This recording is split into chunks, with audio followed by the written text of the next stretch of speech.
They came in silence, no declaration, no war cry. Just a shadow falling over the northern woods as the Zarn drop pod sank into the snow. Like a stone into water, the forest froze. Birds stopped singing. Even the wind held its breath. Their mission was clean, surgical. They were not conquerors, they were harvesters. For centuries the Zarn had moved from world to world, stripping the strong organs of lesser species to extend their own cold, emotionless lives. They did not kill needlessly. They only took what they needed, and now they had come for humanity. Their intelligence said humans were weak, fragile, dependent on every organ. A single puncture to the heart and they collapsed, a slice to the liver, and they bled out in minutes. They screamed in pain. They begged, they died easily. Perfect for harvesting, so the Zarn believed. But they had not studied the soul of man, only the body, and they would learn too late that the human body was only a vessel for something far more dangerous. The human will. The target was a man named Kale Rook, former soldier, last known survivor of the Titan Front War. Records showed he had lived through a plasma blast that burned half his body. Doctors said he should not have survived, yet he did. The Zarn marked him as an anomaly, high resilience, high pain tolerance, prime specimen. They would extract his heart and liver first, then study why he lived when others died. They found him in a small cabin at the edge of the pines. Smoke curled from the chimney. Inside, Kale sat by the fire, sharpening a hunting knife. His hands were scarred. His left eye was milky white from old damage. A metal brace ran down his right leg. He looked broken, but his back was straight, his breath steady. He had spent years running from memories. Now he ran toward peace, or what was left of it. The Zarn moved at midnight, 3 of them, tall, gray, with eyes like glass and fingers like blades. They entered without sound. Their suits absorbed light. Their boots left no trace. One stepped behind Kale as he slept. A thin tube extended from its wrist. It plunged into his chest just below the rib cage. The machine inside began to extract the heart. Not remove it. Just take what it needed. Tissue, rhythm, strength, a partial harvest. Clean. Precise. Kale woke up. Not from pain, from instinct. His body screamed. Blood soaked his shirt. The tube was deep. His heart still beat but unevenly. He grabbed the assassin's arm with a grip like steel and twisted. Bone cracked. The Zarn hissed. Pulling back, Kale rolled off the bed, tearing the tube from his chest with a roar. Blood sprayed across the wall. He did not fall. He stood, knife in hand, eyes burning. The second Zarn lunged. Kale ducked, slashed across its throat. Black fluid gushed. The third fired a neural pulse. It hit Kale in the gut, should have paralyzed him. Instead, he grunted, grabbed a metal pipe from the floor, and swung.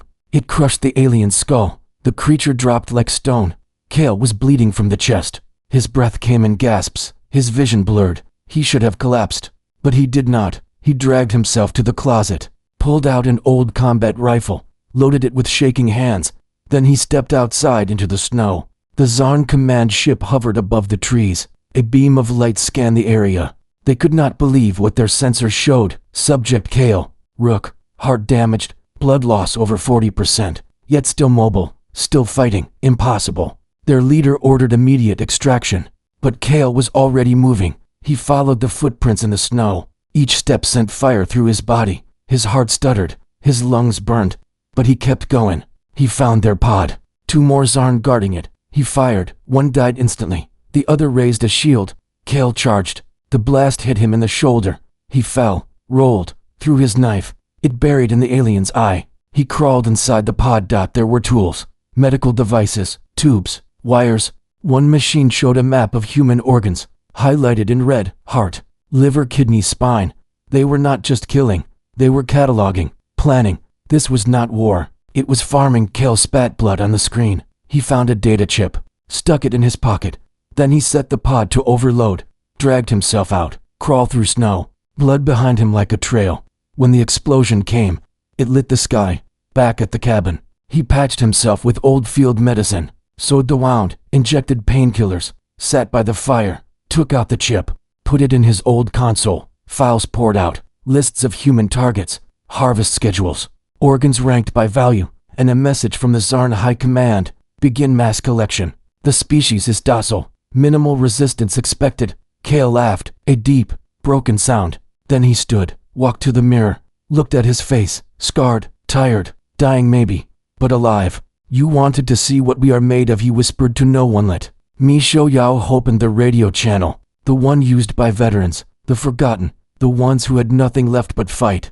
"This is Kale Rook," he said, voice rough like stone. "They are here and they think we are weak, but we are not. We bleed, we break, we lose parts, but we do not stop. If you can hear this, if you are still breathing, then stand, because they just made a mistake. They came for our organs, but they forgot we have something they will never understand, a heart that beats, even when it is broken, and a will that does not know how to dive." Signal went out. Across mountains, across oceans, across the dark. Somewhere in the galaxy, the Zarn received the report. Subject Rook survived partial organ extraction, currently broadcasting a call to arms for and immediate termination, but it was too late. First spark had been lit and fire was coming. Data chip burned inside Kel's old console like a live wire. It pulsed with stolen secrets. Maps of human bodies turned into harvest schedules. Names marked in red. People the Zarn had already chosen. Not soldiers, not fighters, teachers, nurses, children. Healthy hearts, strong livers, perfect for extraction. They had been watching for months, waiting, studying. They thought humanity was blind. They thought we would sleep while they took our lives one organ at a time. But Kale was awake. And now so was the truth. The signal had gone out. Not just to veterans, not just to soldiers. To anyone who still remembered what it meant to be human. The broadcast crackled across broken networks, rebroadcast by underground nodes, pirate satellites. Even old military drones still floating in low orbit. They are here. They think we are weak, but we are not. The word spread like wildfire through the dark, in basements, in refugee camps, in hidden bunkers where the forgotten lived. Men and women stood up. Some had lost limbs in wars no one remembered. Some had survived plagues, famines, the collapse of nations. They were broken, but not gone, and now they had a reason to fight. Kale didn't sleep. He cleaned the wound on his chest with shaking hands. The bleeding had slowed but not stopped. His heart beat unevenly, like a drum with a cracked skin. He should have been dead, but he wasn't. He drank water mixed with salt and sugar, the old field trick. Then he opened the Zarn files again. This time he looked deeper. What he found made his blood run cold. The Zarn didn't just take organs. They studied how humans survived without them. A file labeled Subject Gamma 9 showed a woman who lived for 28 years. After losing 80% of her liver. Another, Subject Delta 3, a man who ran a marathon with one lung. A child who survived a heart transplant at age 2 and lived to 16. The Zarn were fascinated, not because they admired, but because they feared. Their own species could not survive with even minor organ damage, one flaw, and they died. But humans, they rebuilt. They adapted. They kept going. One line stood out in the report. This species does not rely on perfection. It thrives in brokenness. This is not biology. This is defiance. Kale stared at the words. Then he laughed. Blood trickled from the corner of his mouth. "That's what you don't get," he whispered. "You don't need to be whole, you just need to be alive outside." The snow kept falling. The forest was silent. But Kale felt the shift. The world was changing, not because of weapons, not because of power, but because the truth was loose. Then the drone came. Small, silent, shaped like a bat. It slipped through the trees, scanning. Thermal vision, DNA sweep. It found the cabin, found the blood on the wall, found the body heat of a man who should not be breathing. The Zarn had sent scouts. They did not come to kill, not yet. They came to understand. How had Kale survived? What made humans so hard to break? The drone landed on the roof. A thin wire dropped down, drilling into the wood. It was uploading data, the console files, the radio logs, Kale's medical records. Kale saw the light. He didn't hesitate. He grabbed his rifle, stepped outside, and fired. The drone exploded in a shower of sparks, but it had already sent its report hours later. On a dark ship orbiting Neptune, the Zarn commander watched the footage. Kale crawling through snow. Kale fighting with a pipe. Kale standing after a heart puncture. The alien's glassy eyes narrowed. "This is not possible," one scientist said. "The heart is central to life, should have died in seconds. Why did he not? Because he is not like us." Another voice said. "It does not stop." The commander stood, its long fingers curled into fists. "Send a ground team," he ordered. "Target small settlement called Hollows Ridge. Population 312. Harvest 1 chilled. Observe the reaction if the father fights with the damaged heart of the mother, attacks with broken bones if the village burns and still someone rises. Then we will know the species is not prey, it is predator." Team moved at dawn. No warning, no negotiation. A black pod dropped into the center of the village. 3 Zarn stepped out, fast, silent. They found a house, took a child, a girl, 8 years old, healthy liver, strong heart. She screamed. Her mother ran. A Zarn struck her with a neural rod. She fell. The child was placed in a stasis pod and carried back to the ship. But someone saw an old man with a prosthetic leg, former medic. He sent a single pulse on an emergency band. Hollow's ridge-taken child abducted. They are testing us. Gale got the message. He was already on the move. He drove an old armored truck, jury-rigged with spare parts and stolen fuel. His body screamed. With every bump in the road, his vision blurred. But his hand stayed steady on the wheel. They wanted to see how we fight, he muttered. Let's give them a show. When he reached Hollow's ridge, the village was empty. Smoke rose from one house. The mother lay unconscious. Kale knelt beside her. They took my Lena, she whispered. They said they would return her if we stayed quiet. Kale looked at the sky. They won't return her, he said. They're learning and we're going to teach them something too. Stood, pulled out the Zarn data chip, plugged it into the truck's scanner. A map lit up. A faint signal. The child's bio-tracker in the stasis pod. They were still nearby. Waiting. Watching. Kale started the engine. The hunt had begun, and somewhere in the dark sky, the Zarn commander watched the new feed. Kale Rook is moving heart. Failure likely within Arsiad. He drivish seeks the child. Why? Because he is not fighting for survival, he's fighting for meaning. And that is something we cannot harvest. Screen flickered. The truth was spreading, and the galaxy would never be. The salmon storm rolled in from the north like a wall of ash and ice. Wind howled through the broken valleys, bending trees until they cracked. Snow fell so thick it swallowed the sky.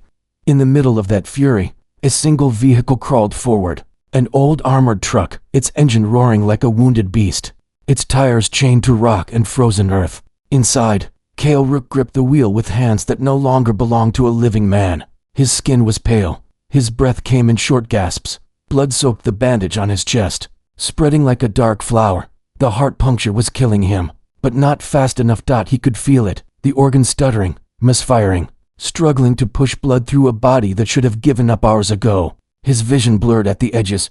Pain burned through his ribs, down his arms, into his jaw. But he kept driving, because the signal was still pulsing on the screen. A tiny blip in the middle of nowhere. The child was alive, and she was waiting. The Zarn had chosen this place for a reason. A dead mining outpost buried in the mountains. No roads, no power, no witnesses. Just rusted metal shells and frozen tunnels that led deep into the earth. Perfect for observation. Perfect for testing. Their ship hovered above the ruins, cloaked, silent, feeding data back to the command fleet. They had taken the girl not to kill her, but to see what would happen when someone came for her. Would they come with an army, with weapons, or with something worse? With love. That was the variable they could not calculate. Kale left the truck a mile out. He knew they would be watching. He moved on foot, wrapped in a thermal coat, the rifle slung across his back, a combat knife strapped to his thigh. The wind tried to knock him down. The cold bit through his bones. Every step sent fire through his chest. But he walked, not fast, not smooth, but without stopping, like a machine built from pain and purpose. He found the first body near the entrance. A Zarn scout, frozen solid, its neck twisted at an unnatural angle. Kale paused. He didn't kill this one. Someone else had. Then he saw the tracks, small, barefoot, a child's footprints leading into the mine, and behind them, fresh boot prints, human, not Zarn. He wasn't the only one here. Inside, the tunnels twisted like veins. Darkness pressed in. Kale switched on his helmet light. The beam cut through dust and shadow. He moved slow, listening, breathing through his nose. Then he heard it, a whimper faint, from deep below. He followed. The deeper he went, the colder it got. Frost coated the walls. Pipes groaned. Then he saw the door, heavy steel, half open. Beyond it, a lab, white lights, metal tables, stasis pods lined up like coffins, and in the center, the girl, Lena, her small body curled inside a transparent chamber, tubes connected to her arms, her chest, her head. A machine hummed beside her, scanning her liver, mapping her nervous system. A Zarn scientist stood nearby, recording data. Kale didn't hesitate. He kicked the door open and fired. The blast tore through the alien's chest. Black blood sprayed across the console. The machine screamed in alarm. Lights flashed. Kale ran to the pod, fingers fumbling with the release. The lock was sealed. He pulled out his knife, jammed it into the side, twisted, metal screeched. The pod hissed open. Lena gasped awake. Her eyes were wide. Terrified, she tried to scream, but no sound came. It's okay, Kale whispered. Harry were safe. He lifted her out, wrapped her in his coat. She was freezing, shaking, but alive. Then the lights died. Emergency red flared. A voice echoed through the chamber. Not human, not Zarn, something older, deeper. You should not have come. Kale turned. 3 Zarn stepped from the shadows, not scouts, not scientists, killers. Their armor was black. Their eyes glowed red. One held a surgical blade that pulsed with blue energy. The leader stepped forward. You are dying, he said in broken English. Your heart is failing. Your blood is poisoned. You should have stayed in your grave. Kale set Lena behind him, reached for his rifle. You came for her, he said. No, you get meth first. Zarn lunged. Kale fired, missed. The alien was fast. Too fast. It slashed. The blade cut through Kale's side, deep, just below the ribs. He felt the warmth spill. He didn't fall. He swung the rifle like a club, hit the alien in the face. Bone cracked. The second attacked. Kale ducked, drew. His knife stabbed upward into the throat. The Zarn gurgled, collapsed. The third was smarter. It didn't rush. It watched, then it spoke. You bleed from the chest and the city. You cannot survive. The humans need their organs. You are broken. Kale spat blood. You're right, he said. I'm broken, but I'm still here, and that's the one thing you never understood. Charged to the Zarn swung. The blade cut into his shoulder. Kale roared, grabbed the arm, twisted, and drove his knife into the alien's chest. It fell. Kale stood over it, breathing hard. Blood poured from 3 wounds. His heart pounded like a dying drum. Lena cried. Behind him, he turned, looked at her, then at the machine still scanning her body. He walked to it, smashed it with the rifle, then the console, then the power core. Sparks flew. The lights died. The only sound was the wind howling through the tunnels. Kale picked up Lena. Let's go, he whispered. We've got a long walk outside. The storm still raged, but in the sky, something changed. A single star blinked, then another, then a dozen. Human drones, veteran signals, resistance eyes in the sky. They had seen the fight. They had heard the story, and they were coming. Kale stepped into the snow, holding the child close. Behind him, the mine collapsed in fire. The Zarn had wanted to test humanity. They had just learned the result. We don't need all our parts. We only need each other. The fire from the collapsed mine lit the storm like a dying sun. Smoke twisted into the sky, black and thick, carrying the stench of burned alien tech and scorched metal. Kale stood at the edge of the ridge. The child Lena wrapped in his coat, her small arms clinging to his neck. His body was a map of wounds. The chest wound oozing, the slash across his side deep and raw, the shoulder gash pulsing with heat. Blood soaked through every layer. His breath came in short, wet gasps. His heart beat like a cracked drum, struggling to keep time. Any other being would have fallen. Any other species would have died. But Kale took one step, then another, and then another. He did not walk for glory. He walked for her. The storm tried to stop him. Wind screamed, snow blinded, ice formed on his beard and eyelashes. But he moved forward, following the faint signal from the truck. Every step sent fire through his body. His vision flickered. At one point he fell to his knees. Lena whimpered. He looked at her, saw the fear, the trust, the life still burning in her eyes. He stood up, because that was what humans did. When the truck came into view, it was half buried in snow. He opened the door, placed Lena inside, covered her with a thermal blanket. Then he collapsed into the driver's seat. His hands trembled on the wheel. He plugged in the Zarn data chip one more time. The screen flickered. The files were still there. The harvest lists, the organ maps, the cold, emotionless plans to strip humanity piece by piece. He recorded a new message. The camera activated. His face filled the frame. Scarred, bloody, one eye swollen. His voice rough like gravel dragged over stone. My name is Kale Rook. He said he was a soldier. He was broken. He was left behind, but I am still here. And so are Yahweh paused, took a breath. The pain was a living thing inside him now. They came thinking we are weak. He continued. They thought we die when we lose a part. They thought we scream and beg and give up. But they did not see what we carried it in our hearts, not in our lungs, but in here. He tapped his temple and her placed a hand over what was left of his chest. We fight for each other, bleed for each other, die for each other, and that is something they cannot take because it is not an organ, it is not a piece of meat, it is who we read. Video ended with a single line. If you are watching this, if you can still move, still breath, still feel, then stand, because they are not just coming for one of us, they are coming for all of yous, and we will not let them take another. Kale uploaded the message, not to one network, to all. Military bands, civilian channels, deep space relays, pirate nodes, old satellites still drifting in orbit. He used the Zarn encryption keys to punch through their firewalls. The video spread like a virus of truth.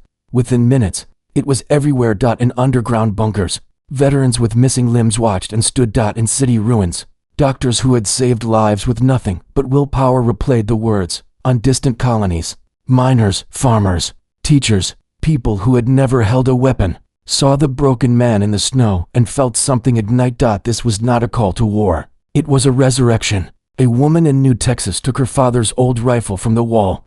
A boy in Jakarta hacked into a drone tower and redirected surveillance feeds to track Zarn movements in the Arctic. A research team used stolen Zarn tech to build a signal jammer in the ruins of Paris. A group of children painted a single word on a broken wall in red. Risith movement had no name, no leader, no uniform, but it had purpose, and it was growing. Then came the response. The Zarn High Command issued a galaxy-wide alert. Human specimen Kale Rook is unstable. He does not follow biological laws. He inspires irrational behavior in his kind. Terminate on sight. But it was too late. The idea had escaped, and ideas cannot be harvested. Kale didn't know any of this when he passed out behind the wheel. He woke in a basement. Concrete walls, flickering lights. A woman in a medic's coat was stitching his side. Her hands were steady, her eyes sharp. You lost 5 pints of blood, she said. Your liver is bruised, your heart is running on hate. And luck you should be dead. Kale tried to sit up. She pushed him down. Rest, you are not done yet. Where is the girl? Safe with her mother there together. Kale exhaled. Close his eyes. Then the door opened. 3 people walked in. A soldier with a prosthetic arm. A scientist with burned scars across her face.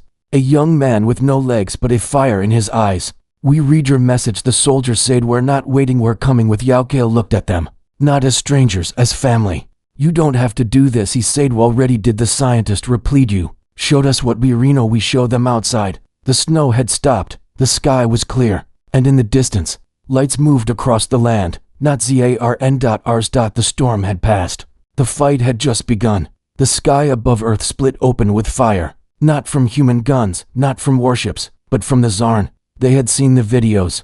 They had read the reports. They had watched villages arm themselves with scrap metal, stolen plasma cutters, and old war drones. They had seen a child hand a rifle to a one-legged veteran and say, you protect us, I'll carry your pack. It made no sense. It defied logic. And so the Zarn did what their kind always did when faced with the unknown. They burned it. The first wave came at dawn. Black pods rained from orbit, crashing into cities, forests, deserts. From them poured the Reapers, elite Zarn hunters clad in adaptive armor, their eyes glowing red, their weapons designed to paralyze, then extract. They moved in silence, no war cries, no taunts, just precision. They targeted hospitals first, then clinics, then homes with medical records. They were not here to conquer, they were here to harvest. And they believed, deep in their cold minds, that humanity would break within hours.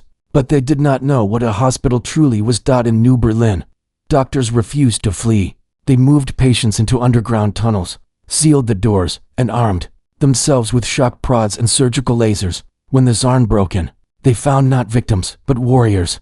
A surgeon with a cybernetic arm used a bone saw on the first alien spine. A nurse injected a paralytic into a Reaper's neck and watched it twitch on the floor. The hospital became a tomb. For the ZARN. In the Sahara, a group of engineers turned a solar farm into a death zone. They overcharged the panels and fired bursts of superheated light, melting Zarn armor like wax.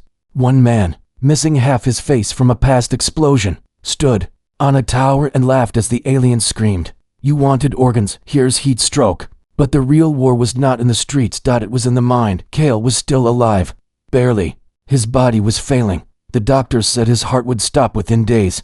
But his will did not. He lay on a cot in an old military bunker beneath the Rockies. Wires hooked to his chest, a breathing mask on his face.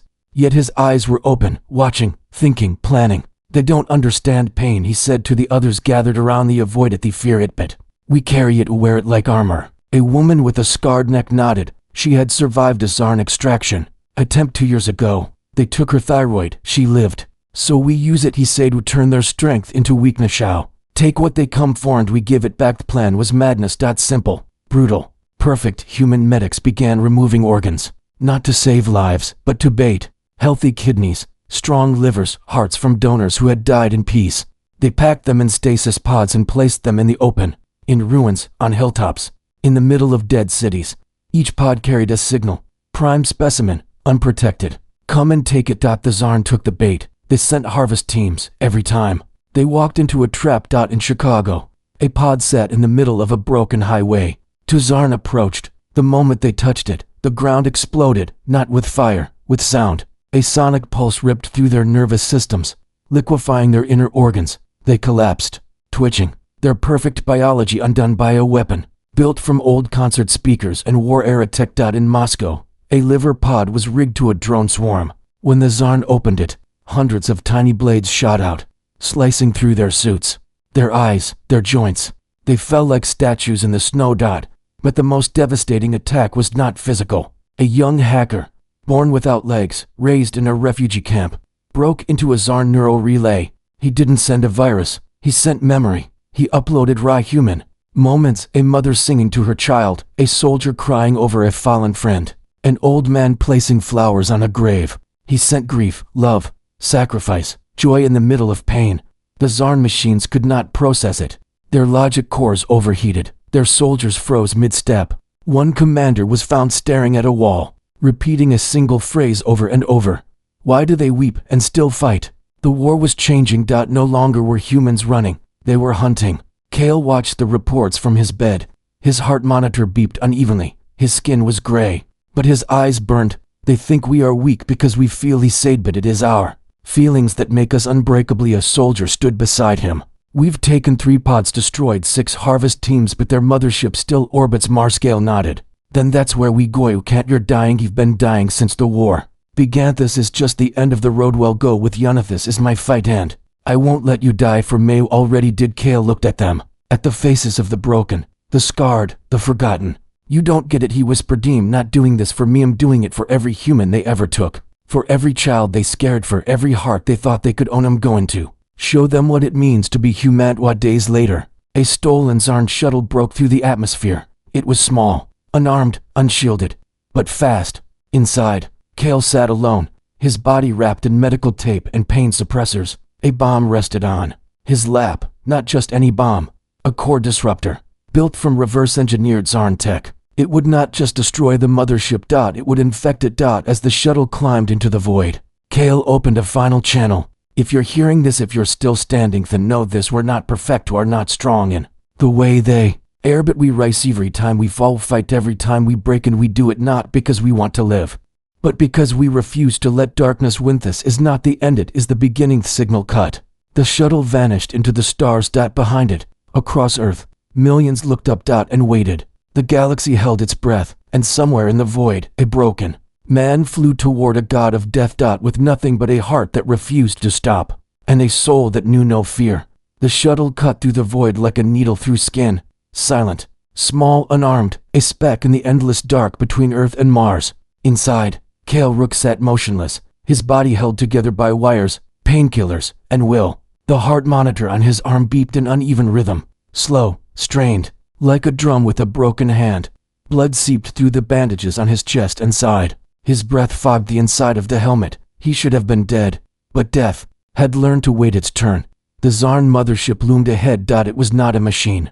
It was a living thing, a vast, pulsing structure shaped like a black seed, its surface crawling with veins of blue light. It fed on stolen organs, absorbing their energy, their life, their essence. Thousands of species had died to build it. Human hearts beat inside its core, livers from children, kidneys from warriors, all kept alive in fluid tanks, wired into the ship's nervous system. The Zarn did not just harvest life, they wore it. They believed they had mastered biology, that they had become eternal. They did not know what it meant to suffer. They did not know what it meant to love, and so they did not see Kale coming.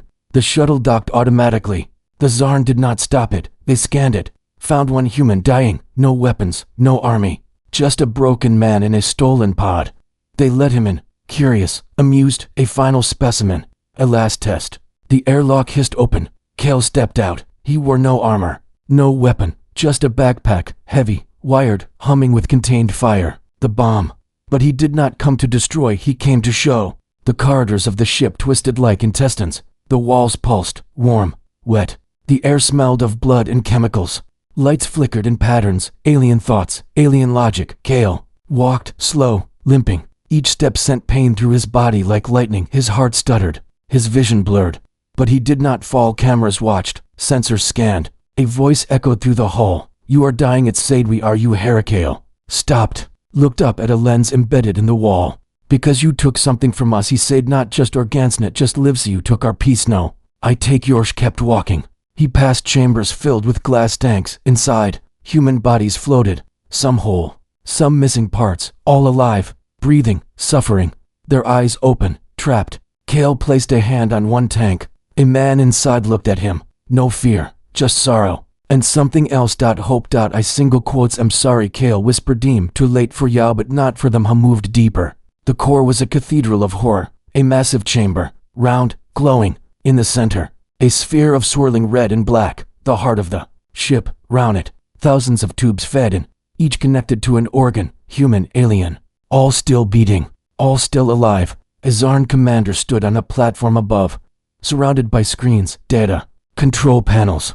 "You should not be here," the commander said. "You are weak, you are broken, you are nothing." Kale took off his backpack. "You're right," he said. "I am broken, but I am Hiran. That makes me more than Yao." Opened the pack. Inside was not just a bomb. It was a memory core, loaded with everything human. Not war, not hate, but life. A mother singing a lullaby. A soldier laughing in the mud. A couple holding hands on a beach. A child drawing a picture of a family. A priest burying the dead.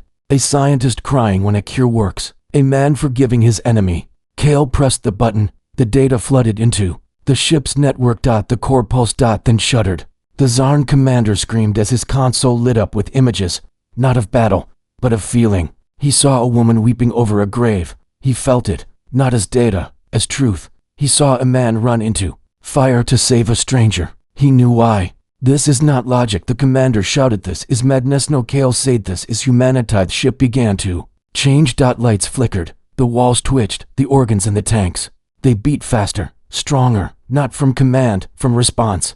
The human hearts pounded like drums of war. The lungs expanded with unseen breath. The ship did not explode. It woke up. Alarms blared. Systems failed. The Zarn tried to shut it down, but the emotion was spreading, not as a virus, but as a revelation. One by one, the harvest chambers opened, fluid drained. The prisoners gasped, moved, lived. Kale fell to his knees. His body was failing. His heart gave one last hard beat, then slowed.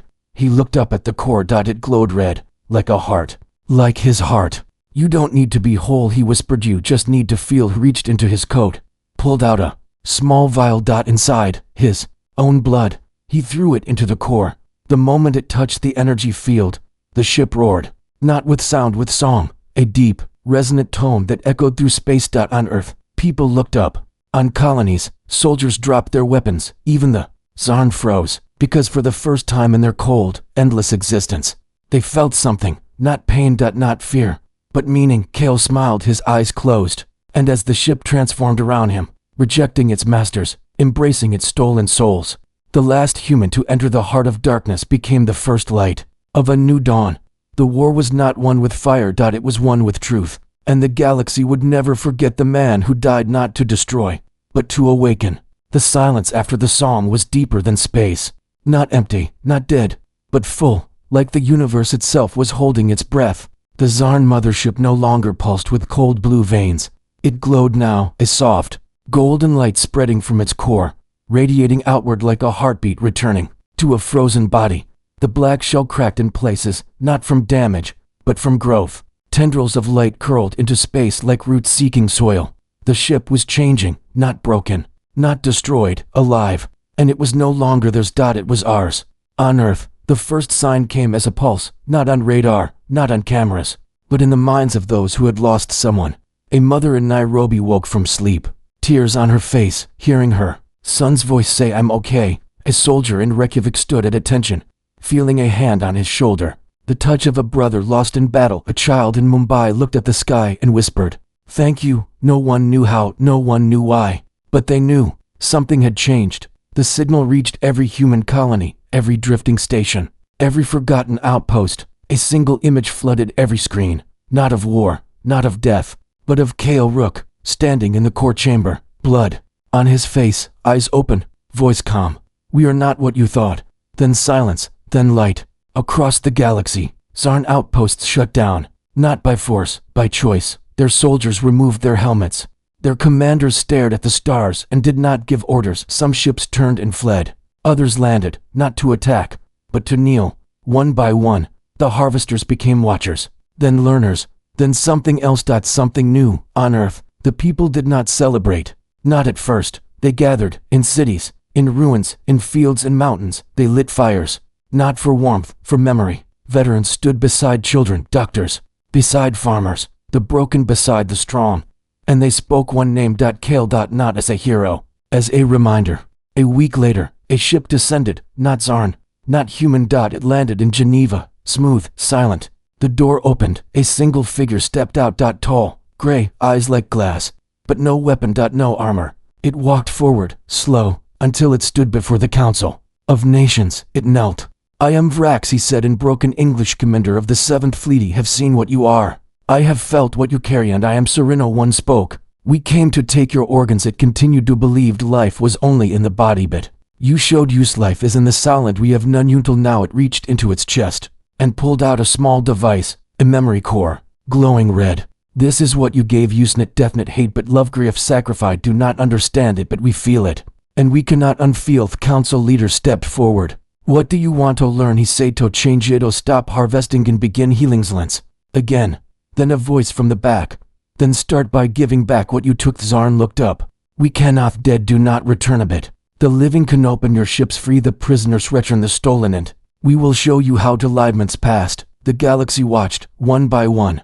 The Zarn holding chambers opened. Thousands of beings, human and alien, were returned, some broken, some scarred, all alive. Hospitals on Earth and beyond filled with doctors working not just to heal bodies, but to rebuild lives. The mothership never returned to Earth. It drifted toward the edge of the solar system. And there, it stopped, floating, silent, glowing. A monument, a tomb, a beacon.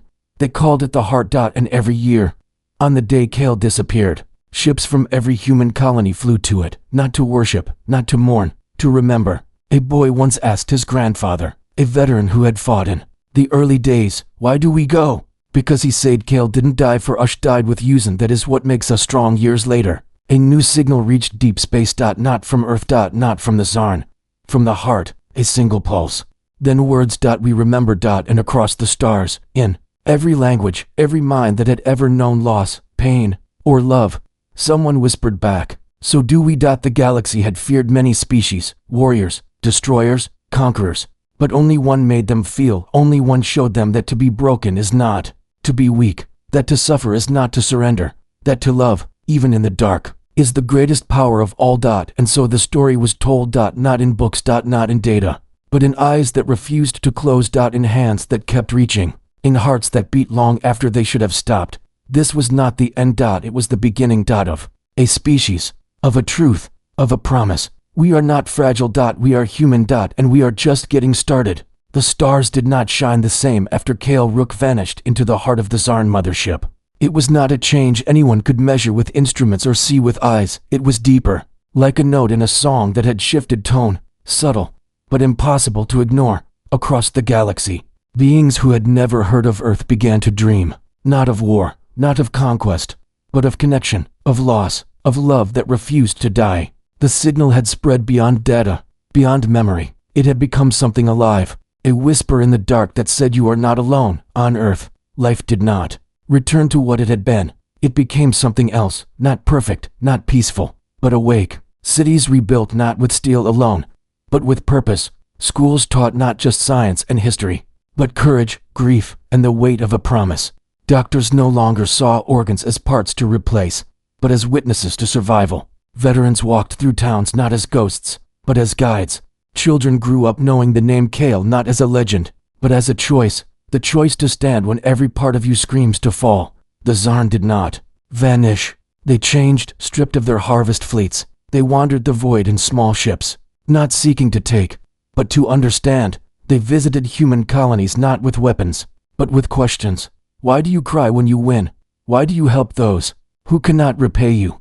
Why do you fight for someone else's child as if it were your own? and humans answered not with speeches, but with actions. A medic healed a Zarn scout without asking for anything. A farmer shared food with a stranded alien crew. An old woman sang a lullaby to a dying Zarn elder who had never known comfort. Something cracked in them, then not their armor, their silence. One by one, they began to speak not in cold logic, but in broken words of feeling. I am afraid. I am sorry. I want to be better. And the universe listened. Years passed. Generations rose. The story of the man who walked with a broken heart and a will that would not bend was told in many ways, in songs sung on distant moons, in carvings on asteroid walls, in the quiet moment, when a soldier pulled a wounded comrade through fire and whispered, "I'm not leaving you." It was not a story of one hero. It was proof of a truth, that humanity's strength was never in its weapons, its speed, or its science. It was in its soul. One day, a child stood on Mars, the red dust swirling at her feet. She looked up at the sky where the heart glowed in the distance, a soft pulse against the dark. Her grandfather stood beside her, his body marked by old battles, his voice calm. "Will we ever forget him?" She said. "No," he said, "because he is not in the stars. Is in use in every person who chooses to rise, in every hand that reaches out, in every heart that keeps beating when it should have stopped." She looked at the sky, then she smiled, and somewhere, far beyond time, in the quiet between heartbeats, a man, with scars across his chest, took one last breath, not of pain, but of peace. The fight was over. The light remained, and the galaxy, at last, understood. We do not need to be whole to be strong. We only need to be human. The end.